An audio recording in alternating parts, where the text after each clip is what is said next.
باللہ من الشیطان الرجیم بسم اللہ الرحمن الرحیم۔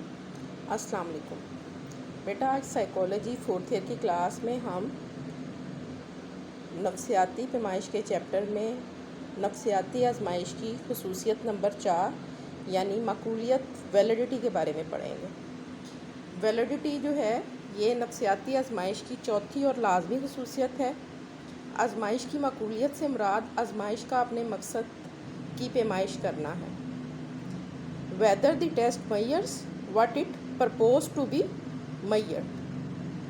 اگر آزمائش مقصد کی پیمائش میں کامیاب ہوگی تو وہ معقول یا ویلڈ آزمائش کہلائے گی، اور اگر آزمائش اپنے مقصد کی پیمائش میں ناکام ہو جاتی ہے تو ہم اس کو ویلڈ آزمائش نہیں کہہ سکتے۔ یعنی آزمائش اپنی تخلیق کا جواز پیش کرے تو وہ ویلڈ ہوگی، اور اگر اپنی تخلیق کا جواز پیش نہ کرے تو وہ انویلڈ ہوگی۔ مثال کے طور پہ اگر موسیقی کا رجحان معلوم کرنے والی آزمائش جو ہے وہ موسیقی کی قابلیت کی پیمائش کرتی ہے تو وہ ویلڈ آزمائش ہے، اور اگر میتھ کا ٹیسٹ جو ہے وہ بچے کی میتھ کی قابلیت کو میئر کرتا ہے، اس کی پیمائش کرتا ہے تو وہ ویلڈ ٹیسٹ ہے۔ اسی طریقے سے جیسے ہم کہتے ہیں نا کہ بھئی لمبائی کے پیمانے سے ہم وزن کی پیمائش نہیں کر سکتے، اور وزن کے پیمانے سے ہم لمبائی کی پیمائش نہیں کر سکتے، اسی طریقے سے ہم موسیقی کے رجحان معلوم کرنے والی آزمائش سے ہم حساب دانی کی قابلیت کی آزمائش نہیں کر سکتے۔ آزمائش کی مدد سے جو نتائج اخذ کیے جاتے ہیں اور جو فیصلے کیے جاتے ہیں ان کا تعلق بھی آزمائش کی ویلیڈیٹی یا معقولیت سے ہوتا ہے۔ اب مثال کے طور پہ میڈیکل کالج میں جو انٹری ٹیسٹ لیا جاتا ہے بچوں کو میڈیکل میں داخلہ دینے کے لیے، اس میں اور جو ہے میڈیکل کے امتحان میں کامیاب ہونے والے اسٹوڈنٹس میں مثبت کوریلیشن پائی جانی چاہیے۔ یعنی اگر جو ہے انٹری ٹیسٹ میں جن بچوں کے نمبر زیادہ آئیں ان کے جو ہے میڈیکل کے امتحان میں بھی اچھے نمبر آئیں گے، تو اس کا مطلب ہے کہ انٹری ٹیسٹ جو ہے وہ ویلڈ ہے، اور اگر ایسا نہیں ہوتا تو اس کا مطلب ہے کہ انٹری ٹیسٹ انویلڈ ہے۔ اس کے علاوہ یہ ہے کہ جو میڈیکل کے لیے انٹری ٹیسٹ رکھا گیا ہے اس ٹیسٹ کے ساتھ ہم بچوں کی جو بچے ڈاکٹر بن رہے ہیں ان کی جو ہے مطلب پیمائش تو کر سکتے ہیں، لیکن جو ہے اس ٹیسٹ کو جو کہ انٹری ٹیسٹ بنایا گیا ہے میڈیکل میں داخلے کے لیے، اس کی مدد سے ہم کارخانے میں بھرتی کیے جانے والے مزدوروں کی پیمائش نہیں کر سکتے ہیں، ان کی خصوصیات کا جائزہ اس ٹیسٹ کی مدد سے نہیں لیا جا سکتا، ان کے لیے وہ ٹیسٹ ویلڈ نہیں ہوگا۔ آزمائش کا نام مختصر اور سادہ رکھا جاتا ہے جس سے آزمائش کے مقصد کی شناخت ہوتی ہے، جیسے anxiety scale, Otis, quick scoring, intelligence scale. اب انزائٹی اسکیل سے ہمیں پتہ چلتا ہے کہ اس سے تشویش ناپی جائے گی، اور Otis quick scoring intelligence scale ہے تو اس سے ہم کیا کریں گے، ذہانت ناپیں گے۔ مختلف مقاصد کے لیے بنائی گئی جو آزمائشیں ہیں ان کا آپس میں موازنہ بھی کیا جاتا ہے، اور موازنہ کس سے کیا جاتا ہے، کسی معیار سے کیا جاتا ہے۔ مثال کے طور پہ جو ملازمت کے رجحان کی پیمائش کرنے والی آزمائش ہے اس میں کیا ہوگا، معیار ملازمت میں کامیابی۔ اسی طریقے سے موسیقی کے رجحان کی آزمائش میں کامیاب موسیقار بننا۔ آزمائش اور معیار میں جتنی زیادہ قربت ہوتی ہے اتنی ہی وہ آزمائش ویلڈ ہوتی ہے، اور اگر جو ہے معیار میں اور جو ہے آزمائش میں کوئی ربط نہ ہو تو پھر کیا ہوتا ہے کہ وہ آزمائش اتنی انویلڈ ہوگی۔ آزمائش اور معیار میں قربت ہوگی تو ہی وہ آزمائش ویلڈ ہے، اور اگر آزمائش میں اور معیار میں قربت نہیں ہے تو وہ آزمائش انویلڈ ہے۔ آزمائش اور معیار کے باہمی تعلق یا باہمی ربط کو ہم ویلیڈیٹی کوفیشنٹ کہتے ہیں، اور اس کی مدد سے ہم آزمائش کی مدد سے پیش گوئی بھی کر سکتے ہیں۔ معقولیت کی 3 اقسام ہیں۔ سب سے پہلے متن یا مواد سے متعلقہ معقولیت، جس کو کنٹینٹ ریلیٹڈ ویلیڈیٹی کہا جاتا ہے۔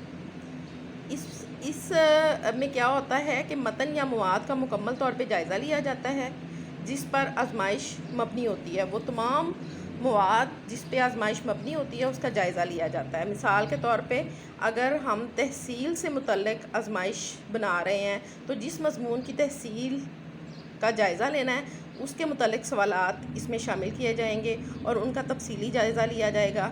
ٹھیک ہے، تاکہ فوراً دیکھنے سے ہمیں اندازہ ہو جائے کہ آزمائش کس چیز کی جانچ کے لیے بنائی گئی ہے. کنٹینٹ ریلیٹڈ ویلیڈیٹی کا تعلق جو ہے وہ آزمائش کے مقصد سے ہوتا ہے. مقصد کی حد بندی بہت ضروری ہے. اگر مقصد کی حد بندی نہیں کی جائے گی تو غیر متعلقہ عناصر کو جو آزمائش کے مقصد سے تعلق نہیں رکھتے وہ اس میں شامل ہو جائیں گے، اور ان کو جو ہے غیر متعلقہ عناصر کو آزمائش سے نکالنے کے لیے ضروری ہے کہ ہم مقصد کی حد بندی کریں. تعلیمی آزمائش تیار کرنے کے لیے ہم کیا کرتے ہیں کہ نصاب کا مکمل جائزہ لیتے ہیں، اور پھر جو سبجیکٹ اسپیشلسٹ ہوتے ہیں وہ ان کی رائے کو ہم اس معاملے میں بہت اہمیت دیتے ہیں کہ کون سا سلیبس کس کلاس کو پڑھایا جائے. اس کے علاوہ یہ ہے کہ جو جس چیز کا ہم نے جائزہ لینا ہوتا ہے، جس سبجیکٹ کا، جس موضوع کا جائزہ لینا ہوتا ہے، اس سے متعلق چھوٹے چھوٹے بیانات بنا لیتے ہیں اور ان بیانات کو چھوٹے چھوٹے حصوں میں تقسیم کر لیتے ہیں تاکہ جب ہم جو ہے تحصیل کی آزمائش اس کے بارے میں بنائیں تو اس سے مکمل طور پہ جو ہے ہم جائزہ لے سکیں. اس کے لیے 2 وے اسپیسیفیکیشن ٹیبل بنایا جاتا ہے کہ ایک طرف جو ہمارا سلیبس ہوتا ہے اس کو چھوٹے چھوٹے حصوں میں تقسیم کر کے تو وہ سلیبس جو ہے وہ ڈیوائڈ کر کے لکھ لیا جاتا ہے، اور دوسری سائڈ پہ ہم جو ہے سوالات کی تعداد لکھ لیتے ہیں. اس طرح سے ہر جز میں سے کم از کم ایک سوال جو ہے وہ آزمائش میں یا پرچے میں ایڈ کر دیا جاتا ہے. جس طرح سے آپ کا جو ہے وہ ٹائم ٹیبل بنتا ہے، ٹائم ٹیبل میں بھی کیا کیا جاتا ہے کہ ایک طرف جو ہے وہ پیریڈز کی تعداد ہوتی ہے اور وقت ہوتا ہے، اور دوسری طرف وہ سبجیکٹ جو کہ ہم نے پڑھانے ہوتے ہیں وہ ہوتے ہیں. ٹھیک ہے، اور اس طریقے سے ہم جو ہے کیا کر لیتے ہیں 2 وے اسپیسیفکیشن ٹیبل کی مدد سے ہم کیا کر سکتے ہیں معقولیت کا، متن سے متعلقہ معقولیت کا جائزہ لے سکتے ہیں. آزمائش کو دیکھنے میں بھی معقول یا باجواز نظر آنا چاہیے، اور اس کو ہم کیا کہتے ہیں ظاہری معقولیت یا فیس ویلیڈیٹی. مثال کے طور پہ حساب کا پرچہ اگر آپ کو ملتا ہے تو وہ دیکھتے ہی آپ کو پتہ چل جاتا ہے کہ یہ حساب کا پرچہ ہے، اور اگر جو ہے سائیکالوجی کا پرچہ ہو اور وہ انگلش میں لکھا ہو تو آپ غلطی نہیں کھاتے کہ یہ جو ہے یہ انگلش کا پرچہ ہے. تو اس کو ہم کہتے ہیں فیس ویلیڈیٹی، کہ آپ کو جو ہے ظاہری طور پہ فوراً کسی چیز کو دیکھتے پتہ چل جائے کہ یہ کس چیز کی تحصیل کی آزمائش کرتی ہے. اب دوسری آزمائش کی قسم معیار سے متعلق معقولیت کے بارے میں پڑھتے ہیں. اس طریقے میں آزمائش کی معقولیت جاننے کے لیے ایسا معیار وضع کیا جاتا ہے جس سے آزمائش کا موازنہ کیا جاتا ہے. آزمائش سے جو نتائج ملتے ہیں ان کا موازنہ کیا جاتا ہے. آزمائش بنانے والے ماہرین پہلے کسی خارجی معیار کو موازنے کے لیے منتخب کر لیتے ہیں، اور اگر آزمائش اور معیار میں مثبت تعلق آتا ہے تو اس کا مطلب ہے کہ آزمائش پیش گوئی کی صلاحیت رکھتی ہے. پیش گوئی کی صلاحیت جو یہ کرائیٹیرین ریلیٹڈ ویلیڈیٹی ہے، اس میں 2 طرح کی صلاحیتیں پائی جاتی ہیں. ایک پیش گوئی کی صلاحیت پائی جاتی ہے اور ایک تشخیصی صلاحیت پائی جاتی ہے. پیش گوئی کی صلاحیت کیا ہے کہ اگر جو ہے نفسیاتی آزمائش کے سکور کی مدد سے ہم جو ہے اس کے مستقبل کے بارے میں پیش گوئی کر سکیں تو یہ جو ہے یہ پریڈکٹیو ویلیڈیٹی ہے. اور اگر جو ہے ہم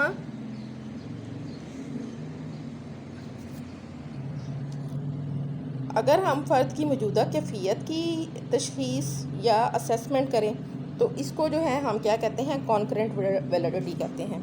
جتنا جو ہے کوئی جو آزمائش ہے اس میں پیش گوئی کی صلاحیت پائی جاتی ہے اتنی ہی وہ آزمائش زیادہ ویلڈ ہوتی ہے.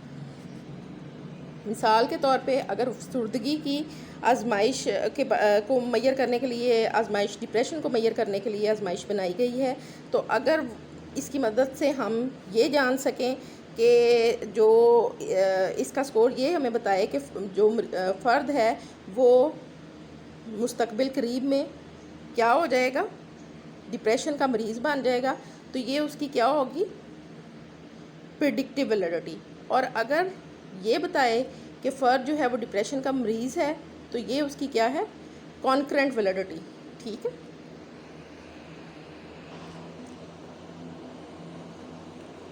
تعقل سے متعلقہ معقولیت کو ہم کنسٹرکٹ ریلیٹڈ ویلیڈیٹی کہتے ہیں. کنسٹرکٹ ریلیٹڈ ویلیڈیٹی جو ہے اس میں کیا ہوتا ہے کہ اس آزمائش میں ایسے موضوعات یا مسئلے کے کسی ایک پہلو سے متعلق جس کے بارے میں پہلے سے رائے موجود ہوتی ہے اس کے بارے میں آزمائش بنانے سے پہلے متعلقہ موضوع کی وضاحت کی جاتی ہے یا اس کی قابل پیمائش تعریف کی جاتی ہے جس کو ہم کیا کہتے ہیں؟ آپریشنل ڈیفینیشن کہتے ہیں.